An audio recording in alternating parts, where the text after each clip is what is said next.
1 миллион теңгемізді салдық, бізге ол акиматтан, әкімдіктен жұмыс дейміз, тұрғын үй кезегінде тұр екенсіз, сіз жайлы бізге ақпарат келді, сіз мұқтаж екенсіз, сізге үкіметтен ешқандай пайызсыз рассрочкаға үй беріледі деп алдайтын азаматтар өте көп. Елімізде сіз кезегіңізді 5 жыл, 6 жыл, бәлкім 10 жыл күтесіз. Платформада егер де мен сіздің иініңіз, яғни ЖСНіңізді білетін болсам, мен ол жаққа сіздің ЖСНіңіз терімде сіз жайлы бүкіл ақпарат алып шыға аламын. Қай жақта, нешінші болып тұрсыз, қай категория бойынша, қай жақта кезектесіз, барлық ақпарат шығады. Егер де үкімет тарапынан, әкімдік тарапынан ұйымдастырылып жатқан жеңілдетілген ипотекалық бағдарлама арқылы баспаналы болғымыз келсе, ол жақта міндетті түрде пайыз болады, ол жақта сіз міндетті түрде кезекті күтуіңіз тиісті. Неужели ол сол батыс Европадағы дамыған мемлекеттерде кооперативтер бар? Олар сонда андай дамыған мемлекеттерде алаяқтар бар ма деп мен зерттедім бұл тақырыпты. Ол басында пайызсыз баспана, рассрочкаға үй алыңыз, 6 ай ғана күтесіз, 4 ай ғана күтесіз. Ана ұланның айтып жүрген банктың пайызына желінбей, одан ешқандай пайызсыз бізге келіп үй алыңыз дейтін жарнамасы жер ұрады. Әр қазақ баспаналы болсын, пайызсыз баспана. Банкты асырағанша өз үйіне ақша жина деген секілді. Банктың құлы болма деп бір уақыттар жылап білесіз ғой, елді дүрліктірген адамдар болды, қазір қайда, олардың бәрі түрмеге тоғылды мысалға. Яғни өз үйі, өз күйі жоқ, қалада тіпті мен көрем қаншама қазақ отбасылар бар.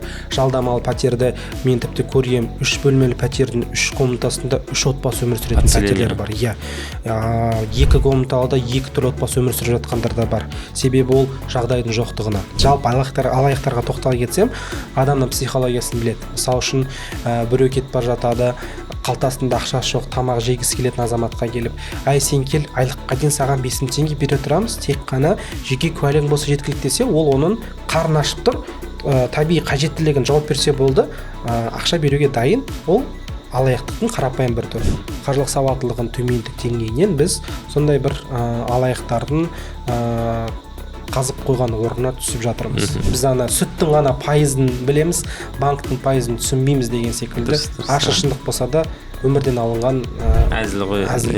Логикалық тұрғыдан ойласақ, банк ол қаржылық ұйым. Банктың басты мақсаты ол ақша табу. Біз оны түсінуіміз керек. Мен де бір мысалым, сіздің ай сайынғы төлеміңіз өзгермейді, бірақ сіз бастапқыда банктың пайызын көбірек төлейсіз. Мысалы үшін сіз айына 200 мың теңге ипотека төлеп отырсаңыз, оның 170 мың теңгесі банктың пайызы болуы мүмкін. Дифференциал төлем түрінде сіздің ай сайынғы жабылатын қарызыңыздың деңгейі бір деңгейде.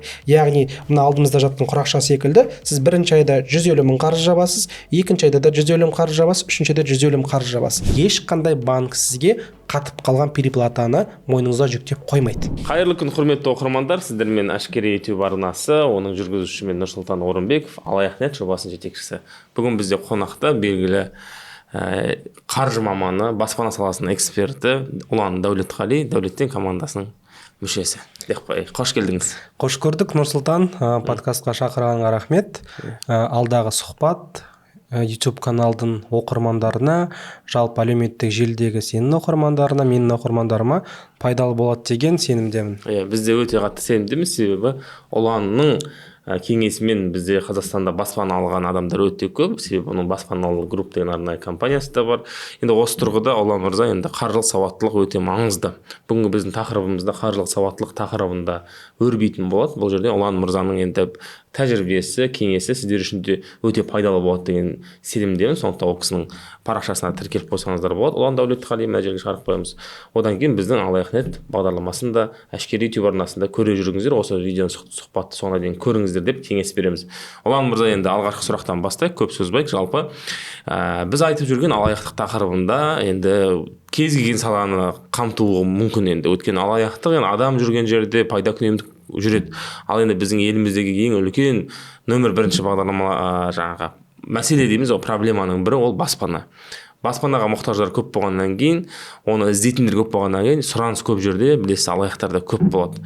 Сіздің тәжірибеңізде қандай алаяқтықтың түрлері бар баспанаға қатысты? Енді қазіргі таңда жалпы баспана ең өзекті тақырып. Біздің елімізде жыл сайын баспана кезегіндегі баспанаға мұқтаж адамдардың саны азайдың орнына көбейіп отыр. Яғни ол білмеймін, үкімет тарапынан берілетін пәтерлердің саны аздығынан, ипотекалық бағдарламалардың жетіспеушілігінен ба білмеймін. Енді бұны айтып жатқан себебім қатты мұқтаж азаматты алдау өте оңай. Себебі батып тұрған, жанына батып тұрған үйін мәселесін шешіп бермейтін адамдар көп. Бірнеше кейс айта кетейін. Ең қазіргі таңдағы прям танымал кейстардың бірі, алаяқтардың қолданатыны, ол сізді офисқа шақырады, бастапқы жарна 500 мың теңге, 1 миллион теңге ғана саласыз, өзіңіздің қалаған үйіңізді рассрочка бөліп төлеуге ешқандай пайызсыз алып береміз дейтін өте кеңінен танымал кейстардың бірі. Мен енді өзіме айына кем дегенде 2-3 оқырман келеді. Олан біз осындай компанияға бардық, 1 миллион теңгемізді салдық, бізге ол акиматтан, әкімдіктен жұмыс істейміз, тұрғын үй кезегінде тұр екенсіз, сіз жайлы бізге ақпарат келді, сіз мұқтаж екенсіз, сізге үкіметтен ешқандай пайызсыз рассрочкаға үй беріледі деп алдайтын азаматтар өте көп. Яғни қазір таңда біз бір нәрсені түсінуіміз керек. Елімізде пайызсыз ипотекалық бағдарлама жоқ. Енді түрлі кооперативтер айтады, ойбай бізге келсеңіз ешқандай процентсіз үй аласыз дейді, бірақ ол кооператив екенін түсінуіміз керек. Егер де үкімет тарапынан, әкімдік тарапынан ұйымдастырылып жатқан жеңілдетілген ипотекалық бағдарлама арқылы баспаналы болғымыз келсе, ол жақта міндетті түрде пайыз болады, ол жақта сіз міндетті түрде кезекті күтуіңіз тиісті. Қазіргі таңда елімізде жыл сайын кезекте.kz платформасы арқылы сіз егер де тұрғын үй кезегіне мұқтаж азамат болсаңыз, сіз кезекке тұрған мүмкіндігіңіз бар. Жыл сайын кезекке тұратын азаматтардың саны көбейіп жатыр. Қазіргі таңда енді шамамен 600 мыңнан астам азамат тұрғын үй кезегіне тұрса, биылғы таңда елімізде сол кезекті қолға алып 200 мыңға жуық азамат кезектен шығарылып тастады. Ол екінші мәселе, қазір оған да тоқтаймын. Кезекте тұрсаңыз, міндетті түрде ипотека рәсімдегіңіз келе ме, пайыздық үстемақысы болады, оны түсінуіңіз қажет. Екінші мәселе, елімізде сіз кезегіңізді 5 жыл, 6 жыл, бәлкім 10 жыл күтесіз. Себебі сізге кезек келуі тиісті. Бұрындары ипотекалық бағдарламаларда кім ақшаны күшті жинайды, сол бірінші баспаналы болады. Барлығы қарапайым еді. Қазіргі таңда тек қана тұрғын үй кезегіне тұрған жылыңызға байланысты. Егер де Марқынбай мен Бәтима сіздің категорияңыз бойынша тұрғын үй кезегіне 2010 жыл тұрып, оның кезегі әлі келмесе, 2024-те кезекке тұрған ұлан Марқынбай мен Бәтиманың алдына шығып кетіп үй ала алмайды. Соны түсінуіміз керек. Яғни екінші мәселе, тұрғын үй кезегін жылжытып берем, конкурстан өткізіп берем дейтін алаяқтар өте көбінен қазір шығып жатыр. Олар түрлі Астана, Алматы, Шымкенттен ғана еді, енді еліміздегі ең маңызды бар 3 ірі қалада ғана жұмыс істейтін еді. Қазір таңда региондарда ондай алаяқтар шықты. Яғни барасыз, сіз кезекте тұр екенсіз, біз сізде конкурс болады, сіздің кезегіңізді жылжытып береміз, конкурсқа өткізіп береміз деп 1 миллион, 1,5 миллион, 2 миллионға дейінгі сыйақын сұратып жатқан да жағдайлар болды. Соңғы рет енді 2023 жылы, яғни былтыр Шымкент қаласында 7-20-25 бағдарламасы арқылы тұрғын үй кезегінде тұрған жандарға конкурс өтті. Сол конкурс барысында тіпті ол кезекте тұрмаған азаматтарда ұтып кеткен жағдай болды. Енді әлеуметтік резонанс туындады ол кезде. Ол барлық сол кезектен тыс өтіп кеткен азаматтардың барлығы анықталып, ол конкурс қайтадан жүзеге асты. Бірақ айтайын дегенім, ол әлеуметтік резонанс тудырмағанда, тұрғын үй кезегінде тұрмаған жандарда ол бағдарлама арқылы баспаналы болып кетуі мүмкін еді. Енді бұл жерде жаңа сөзіңіздің басында айтып кеттіңіз, сіз туралы ақпарат келді, кезекте тұр екенсіз деп. Ол кезекке кімдердің жаңа доступы бар? Мүмкін мемлекеттік қызметшілер де бұл жерде заинтересован дейміз. Бұл жерде енді ол платформада егер де мен сіздің иініңіз, яғни ЖСНіңізді білетін болсам, мен ол жаққа сіздің ЖСНіңіз терімде сіз жайлы бүкіл ақпарат алып шыға аламын. Қай жақта, нешінші болып тұрсыз, қай категория бойынша, қай жақта кезектесіз, барлық ақпарат шығады. Сондықтан егер де иін ЖСНға доступы бар азамат бар болса, сіздің доступыңыз, онда ол кезекті қарай салу тіпті ешқандай қиындық тудыртпайды. Тіпті қазір таңда сіздің иініңіз арқылы сіздің атыңызда қандай жеке кәсіпкерлік, яғни ИП тіркелген білуге болады. Ол қай жылы ашылған, яғни бүкіл ақпарат доступта бар. Мен енді осы тұрғын үй кезегіне қатысты бүкіл жерде айтып жүрмін. Сіздерге енді айта кетейін.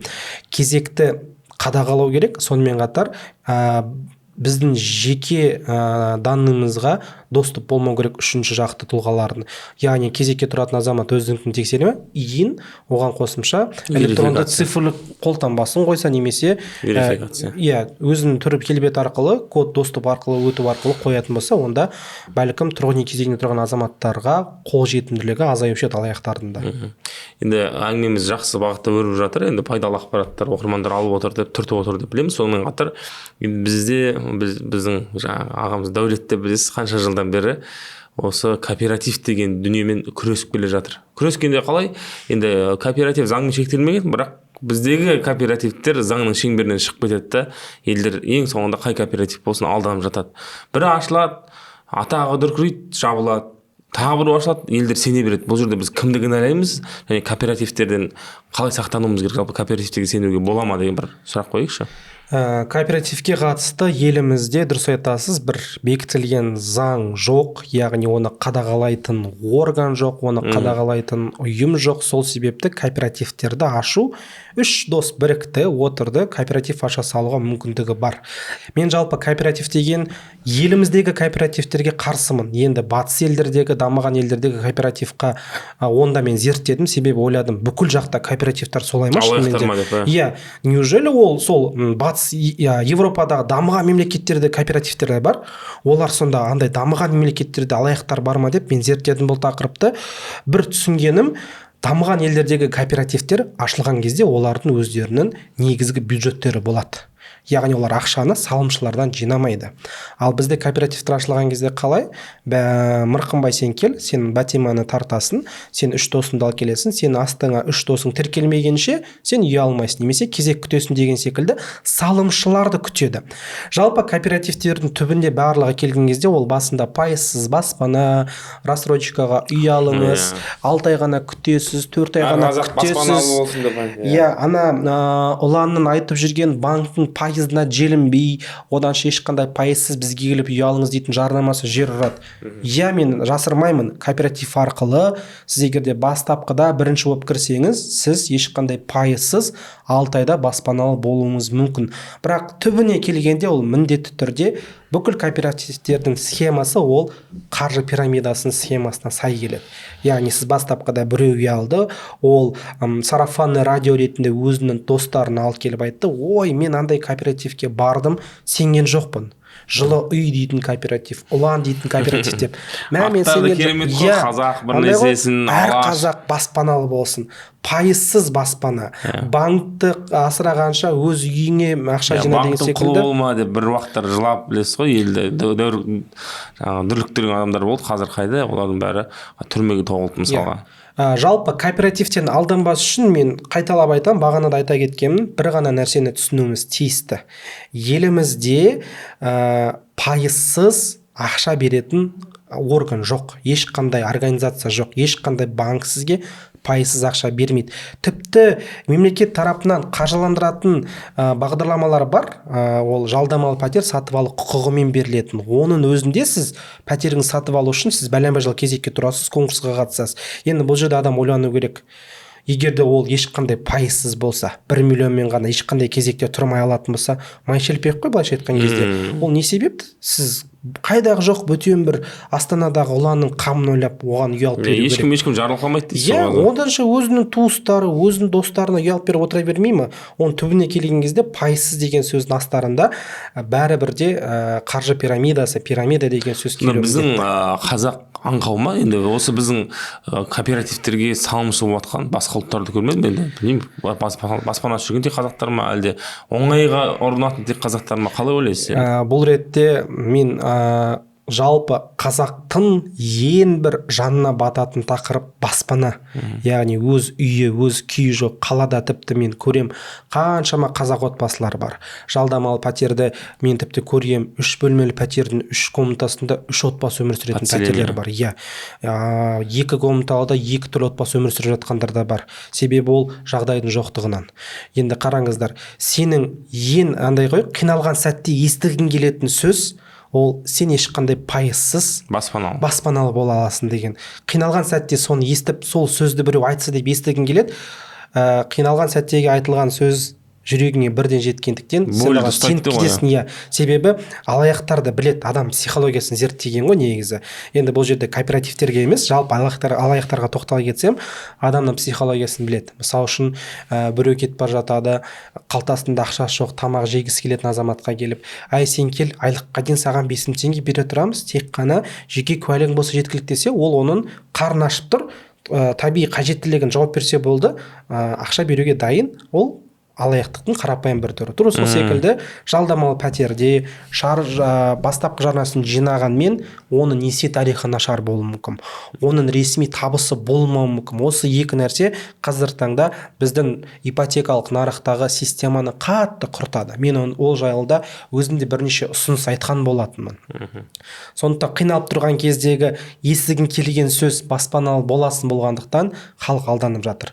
Бұл енді біздің өкінішке қарай қаржылық сауаттылығымыз әлі де қажет деңгейге шықпауын себебі. Бірақ жасыратын несі керек, айта кету керек, 2019-2020 жылдар мен жалпы бұл баспана тақырыбына 2020 жылдың соңында келдім. Сол кездегі халық арасындағы қаржылық сауаттылық деңгейімен салыстырған кезде қазіргі таңдағы қазақ халқының, енді өзім қазақ деп жүрген соң, қазақ отбасыларының қаржылық сауаттылық деңгейі бір шама өсті, бірақ әлі де қажет деңгейге шыққан жоқ. Қаржылық сауаттылығын төмендік деңгейінен біз сондай бір алаяқтардың қазып қойған орнына түсіп жатырмыз. Тұрсынбек ағамыз айтпақшы, біз сүттің ғана пайызын білеміз, банктың пайызын түсінбейміз деген секілді. Ашы шындық болса да өмірден алынған әзіл ғой. Ерлан мырза, сонда біздің ойымызша және сіздің сөзіңізше мынау пайызсыз баспана деген уже утопия, ол ойлануға келмейді мүлде. Енді бұл жерде адам логикалық тұрғыдан ойлау керек те, жалпы елмен өзім айтатын жерде үнемі айтамын. Мысал үшін елімізде екі деңгейлі банк жүйесі бар. Ұлттық банк бар, және екінші деңгейлі банктер бар. Екінші деңгейлі банктер ол біздегі Халық банк, Каспий, Жусан, БЦК барлығы. Ұлттық банк бірінші деңгейлі банк. Екінші деңгейлі банктерге ақшаны бере салмайды, сен халыққа таратып бер деп. Ол ақшаны береді де бір өзінің бекітілген базалық ставкасы бойынша береді. Мә, сен ақшаны қарызға бердім, сен арғатай өзің ол берген ақшаңды үстінен пайыз қосып, біраз пайда тауып, маған қайтарып бер деген секілді мақсатта енді ойлаңыздар. Екінші деңгейлі банктың өзі ұлттық бірінші деңгейлі банктен ақшаны қарызға алып отырған соң, ол не себепті саған пайызсыз баспана беруі тиісті? Логикалық тұрғыдан ойласақ, банк ол қаржылық ұйым. Банктың басты мақсаты ол ақша табу. Біз оны түсінуіміз керек. Банк емес, любой адам мақсаты ақша табу ғой енді. Енді мен үнемі бір мысал айта кетемін. Біз банктен бір қалам алып, банкке бір қалам қосып қайтарамыз, жоқ ол қалам үстінен телефон қосып қайтарамыз, ол біздің қаржылық сауаттылығымызды көрсететін айқын дәлел. Сондықтан пайызсыз деген нәрсеге сенбеңіздер. Енді өткенде біз Еркебұлан деген мырзамен сұхбат жүргізген кезде көп қазір кредит тақырыбында, кешірім сұраймын, өткенде біз сұхбат жүргізген кезде Еркебұлан мырзамен мынандай бір дифференциалды және де аннуитетті деген тақырыпты бір нақты жаңағы анықтама ретінде оңай тілмен түсіндіріп кетсек, қарапайым тілмен. Соны мен сізден негізі сұхбаттың барысында сол сұрақты қойсам деп арнайлап келгем. Жалпы банк қарыз беру барысында сізге екі түрлі төлем түрін ұсынуы тиісті. Көпшілік банктер кредит алсақ, ипотека алсақ та бізге аннуитетті бере салады, болды. Аннуитетті төлем түрінің ыңғайлысы, сіздің ай сайынғы төлеміңіз өзгермейді, бірақ сіз бастапқыда банктың пайызын көбірек төлейсіз. Мысалы үшін сіз айына 200 мың теңге ипотека төлеп отырсаңыз, оның 170 мың теңгесі банктың пайызы болуы мүмкін. Тек қана 30 мың негізі қарыз. Сөйтіп, уақыт өткен сайын сіз банктың негізгі қарызыңыз азырақ төленіп, ипотеканың соңына таман көбірек төленеді. Оны аннуитет дейді. Ол адамдар келген кезде қатты кредит алу барысында да, ипотека алу барысында да банк менеджер автоматты түрде аннуитетті бере салады. Менің оқырмандарым жаттап алған. Олар банкке барған кезде кредит алса да, ипотекада алса да айтады. Маған аннуитет емес, маған дифференциал төлем түрін есептеп беріңіз дейді. Дифференциал төлем түрінің бастапқыда төленетін ай сайынғы төлемі көбірек, уақыт өткен сайын азая береді. Не себепті? Егер аннуитет алатын болсақ, бізде мысалы үшін график ретінде алатын болсақ, аннуитет ол X-тен болады Y графигі секілді. Яғни 45 градуспен көтерілетін түзу сызық. Сіз бастапқыдағы өзіңізді негізгі қарызыңыздың кішкентай бір бөлігін қайтардыңыз, уақыт өткен сайын көбірек бөлігін қайтарасыз. Ал дифференциал төлем түрінде сіздің ай сайынғы жабылатын қарызыңыздың деңгейі бір деңгейде. Яғни мына алдымызда жатқан құрақша секілді, сіз бірінші айда 150 мың қарыз жабасыз, екінші айда да 150 мың қарыз жабасыз, үшінші айда 150 мың қарыз жабасыз. Соответственно, сіз бастапқыда 150 мың қарыз жапқанмен банктың пайызы жыл сайын есептеледі ғой, әр айға әр күнге есептеледі. Сол себепті сіз бастапқыда аннуитетпен 200-ын төлесеңіз, дифференциалмен 280 мыңнан бастауыңыз мүмкін. Бірінші айда 280 мың, екінші айда 279 мың, сөйтіп ол бірте азая береді. Банкке есептелетін переплата жағынан әрине дифференциал төлем түрі тиімдірек. Бірақ бұл жерде менде өзімнің оқырмандарыма айтамын. Бұл жерде дұрыс деген ұғым жоқ. Аннуитет қате, дифференциал дұрыс. Немесе дифференциал қате, аннуитет дұрыс дейтін тұжырым жоқ. Әркім өз призмасынан қараған кезде өзінен қалысын таңдауы тиісті. Төлем қабілетіне байланысты. Себебі отбасылық бюджетіңіз егерде 180 мың теңге төлемді көтере алады ма, дифференциал алудың қажеті жоқ. Сіз яғни қазір отбасыңызда басқа бір жағынан кірістерді азайтуыңыз керек болады, басқа бір қажеттіліктеріңізді тоқтатуыңыз қажет болады. Ал егерде сіздің отбасылық бюджетіңіз дифференциалды алуға мүмкіндігіңіз бар ма, онда әрине дифференциал төлем түрін алыңыз. Сонымен қатар банк ипотека, енді мен баспана саласында жүргендіктен ипотека қатысты айта кетейін, ешқандай банк сізге қатып қалған переплатаны мойныңызға жүктеп қоймайды. Мысалы үшін сіз 7-20-20 бағдарламасы арқылы ипотекаңызды 25 жыл қалсаңыз, банк сізге оны 2 жылда жапсаңыз да осынша переплата болады, 25 жылда жапсаңыз да осынша переплата болады бекітіп қоймайды. Ипотекада сіздің қарызыңыз сол күнге, сол уақытқа ғана есептеледі. Сондықтан ипотека алғаннан кейін мен көбінесе оқырмандарыма беретін кеңесім, 1-2 жылда аяққа тұрғаннан кейін ипотеканы мерзімінен бұрын 3,5 өтеуге де болады. Погашение, частично досрочное погашение. Өте бір пайдалы дүние болды деп ойлаймын. Енді әрине мен түсіне қоймадым, оқырмандар кім осы ипотека тақырыбында қатты толғанып жүр. Жалпылама кредит тақырыбынан түсінді, мен ипотека тақырыбында да зерттей жатармыз. Бірақ енді өте былай қарапайым тілмен түсіндірдіңіз. Ұлан мырза, енді жалпы біздің сұхбатымыздың ерекшелігі де аз уақытта көп ақпарат беру. Себебі білесіз, барлықтың қазір оқырмандардың да сіздің де біздің де уақытымыз шектеулі. Аз уақытта пайдалы ақпараттар беріп, осылай біз пайдалы қоғамға болсақ деген ниетіміз ғой. Енді осы сұхбатымыз рұқсат болса, сәл қорытындылай келе, соңында өзіңіздің жалпы баспана болсын, енді негізгі тақырыбыңыз сол ғой, жалпы қаржылық сауаттылықта білу керек бір өзіңіздің 3 кеңесіңізді беріп кетсеңіз. Қаржылық сауаттылықта білу керек 3 кеңес, өте жақсы ұсыныс айттыңыз. Ең біріншісі, сіздің кірісіңіз шығысыңыздан асып кетпеу тиісті. Ол 1-ші сыныптағы балаға үйрететін ең қарапайым арифметика. Бүкіл қаржылық сауаттылық сол негізгі принципке жүктелген. Сіз егерде айына 150 мың жаратсаңыз, сіздің айлығыңыз 150 мыңнан көп болу керек. Егерде сіз айына 120 мың тапсаңыз, сіз 120 мыңнан артық жаратпаңыз. Яғни сіздің кірісіңіз шығысыңыз кірісіңізден асып кетпеуі тиісті. Сіз қанша табасыз, одан азырақ жаратуыңыз тиісті. Ол бірінші. Екіншісі, есеп білген ғана ұтады. Есептеу қажет. Есептеу керек. Ерінбеу керек дейсіз ғой. Есептеу керек. Адамдардың барлығы қазір енді уақыт тапшылығынан ба ойланғысы келмейді. Мына телефонға сала салады, калькуляторды қоса салады, болды. Жоқ. Есеп білген ғана ұтады. Қазақта өз жақсы сөз бар ғой, есеп білмеген есек деген секілді. Тура сол қазіргі заманға айтылған мақал деп ойлаймын. Есептеңіздер, пайызды түсіну қажет, пайыздың ешқандай қиындығы жоқ. Және үшіншісі, қолыңыздағы қаражатыңызды 50-30-20 принципі бойынша қолданыңыз. 50% ол сіздің міндеттемелеріңіз, яғни ол өмір сүруіңіз, басқа да 30% ол сіздің қарыздарыңыз, 20%-ды инвестицияға жұмсаңыз. Яғни болашаққа да сіз ертеңгі күнді де ойлануыңыз тиісті. 50-30-20 біз Ұлан Дәулетқалидің формуласы десек болады. Сонымен қатар тағы да бір кеңес, төртінші бұл жасырын, қазіргі таңда 21-ші ғасырда ең өзектігін айта кетейін. Бір ғана табыс көзімен шектеліп қалмаңыздар. Алла тағала маған да 24 сағат береді, Нұрсұлтан саған да 24 сағат береді. Бұл сұхбатты көріп отырған оқырманға да 24 сағат қана береді. Ешкімнің 3 қолы, 4 құлағы жоқ. Бәрімізге берілген бір ғана уақыт, бірақ бір адам берілген 24 сағаттың 18-ін пайдалы жұмысқа жұмсауы мүмкін. Ал кейбіреуі 6 сағаттық жұмыспен шектелуі мүмкін. Сондықтан жас кезімізде уақытты тиімді пайдаланып, бір ғана табыс көзімен шектелмеуіміз тиісті. Ол 20-ші ғасыр талабы. Құрметті оқырмандар, мінекей 25 минут біз ойлағаннан тез өтіп кетті, өйткені пайдалы ақпараттарға толы болды, бір артық сөз, бір кем сөз жоқ. Сондықтан Ұлан мырза, сізге рахмет. Айтылмаған дүние болса, алдағы уақытта тағы да сұхбатымызға міндетті түрде сізді шақырамыз. Сіздермен болған Әшкере YouTube арнасы Алаяқ.нет жобасы, оның жүргізушісімен Нұрсұлтан Орынбеков. Жақсы күндерде жолығайық. Алданып жол іздегенше алданбайтын жол іздейік, білімді болайық.